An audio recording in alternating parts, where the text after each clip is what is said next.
for today's video nga po ay hinarvestan ako ni Bojack ng akin mga blackheads. Huy! Kung madidirihin ka nga ho ay wag mo na lang panoorin to, okay?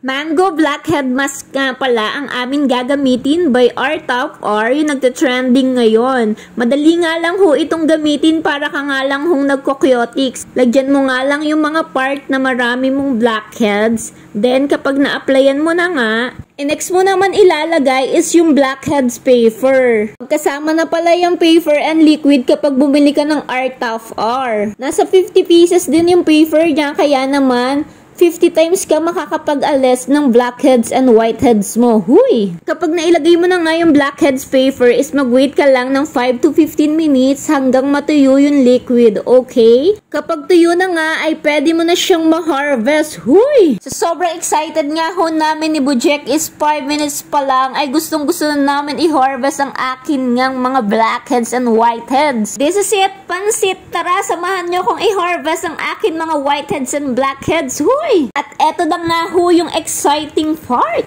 Ang daming blackheads. Oh my gosh. Okay, no? Hindi siya masakit, guys.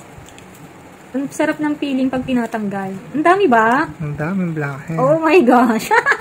More on puro whiteheads nga ho ang nakuha sa akin at may konting blackheads. Huy! Sobrang natuwa talaga ako dito kay Art of R. Talaga naman nawala yung aligasgas sa may party ng ilong ko. Huy! Kung marami ka nga hong blackheads and whiteheads, eto na yung product na babagay para sa'yo. Kung gusto mo nga rin ho nito, lagay ko na nga lang ho ang link sa yellow basket. Thank you for watching. Kuting-ting!